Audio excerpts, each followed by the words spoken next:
संसद में जब प्रधानमंत्री समेत तमाम नेता वहां पर पहुंचे तो वो मास्क में नजर आए। कई सारी तस्वीरों को 5 तस्वीरों को आपके समक्ष हम रख रहे हैं। आप देख सकते हैं लोकसभा स्पीकर ओम बिरला भी मास्क पहने हुए नजर आए, उनकी एंट्री इसी तरह से हुई। वहीं डॉक्टर हर्षवर्धन मास्क में आपको नजर आ रहे हैं। प्रधानमंत्री नरेंद्र मोदी जब संसद भवन पहुंचे तो मास्क पहने हुए वो पहुंचे और साथ ही पीयूष गोयल भी बैठे हुए मास्क लगाए हुए। मनोज तिवारी को देख सकते हैं मास्क पहने। जगदीप धनखड़ राज्यसभा के सभापति वो भी मास्क में ही नजर आए और साथ ही अपील भी उन्होंने की सभी नेताओं से, सभी सांसदों से कि आप कोविड नियमों का पालन करें क्योंकि चुनौती बड़ी है लेकिन निपटना बेहद जरूरी है। एक स्पेशल रिपोर्ट क्या है लब्बू लुबाब आपको हम दिखाते हैं, देखिए जरा।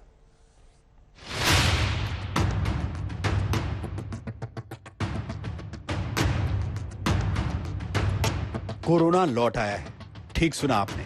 कुछ दिनों की राहत के बाद कोरोना की दहशत फिर से पूरी दुनिया में छाने लगी है। एक बार फिर उस दहशत की जड़ में चीन है। चीन से ऐसी डरावनी तस्वीरें आ रही हैं कि दूसरे देशों में हड़कंप मच गया है। चीन से ऐसी तस्वीरें आ रही हैं कि दूसरे देशों में भी कोरोना की दस्तक सुनाई देने लगी है। अब की बार चीन को जिस वायरस ने गिरफ्त में लिया है वो कोरोना के वेरिएंट ओमिक्रॉन का सब वेरिएंट BF.7 है। हिंदुस्तान में नए वेरिएंट के फिलहाल सिर्फ 4 मामले हैं, लेकिन जानकार बताते हैं कि ये पहले के वेरिएंट की तुलना में काफी तेजी से फैलता है, लिहाजा बेहद सतर्क रहने की जरूरत है। तो मेरा ये मानना है कि हमें सतर्क रहना है, लेकिन कोई पैनिक की जरूरत नहीं है। हमें इस नए वेरिएंट के बारे में ये पता है कि 2 चीजें ये करता है।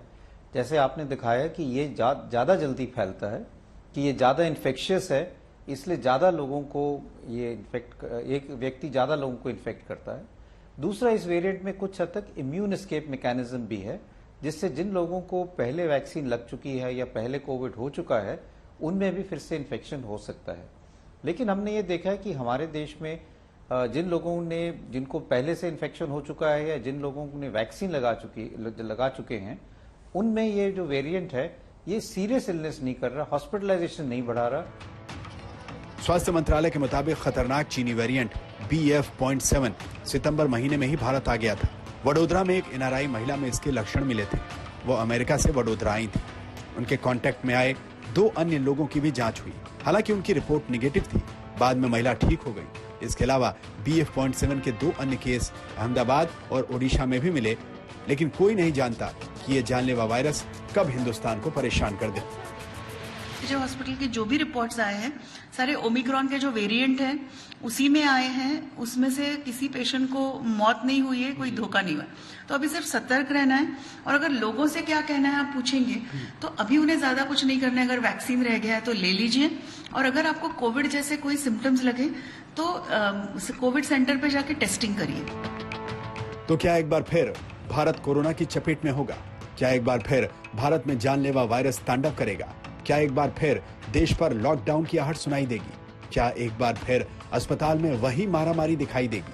क्या एक बार फिर पूरा देश महामारी की चपेट में होगा? दरअसल ये डर इसलिए बढ़ रहा है क्योंकि चीन में हालात कुछ वैसे ही हैं जैसे करीब 3 साल पहले थे। चीन में कोरोना को लेकर बड़े बड़े दावे किए, लेकिन शी जिनपिंग की जीरो कोविड नीति से कोरोना लौट आया और एक बार फिर पूरी दुनिया पर महामारी का खतरा मंडराने लगा है। मेरा मानना है कि चाइना की सिचुएशन और भारत की सिचुएशन बहुत भिन्न है। चाइना ने शुरू से जीरो कोविड पॉलिसी अपनाई थी और वो शुरू में ठीक रही, लेकिन उससे कुछ हद तक अब नुकसान हो रहा है। एक चीज तो ये है कि उनके अगर 1-2 केसेस भी हों तो वो पूरा लॉकडाउन कर देते थे, वायरस को फैलने नहीं देते थे। तो उनकी कम्युनिटी में आम आदमी में कोई नेचुरल इम्यूनिटी नहीं है, वायरस फैला नहीं है और लोगों को आम इम्यूनिटी नहीं हुई है। आप घबराइए मत, किसी को भी घबराने की जरूरत नहीं है, बस सावधान रहने की दरकार है।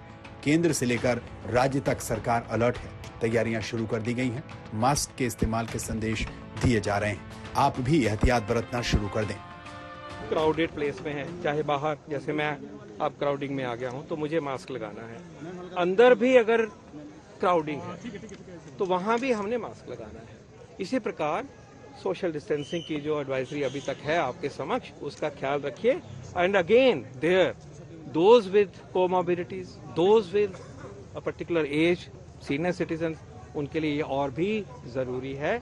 और ये हमें अपनी नॉर्मल लाइफ को लीड करते हुए, नॉर्मल काम करते हुए इनका ये प्रिकॉशन हमें लेनी है।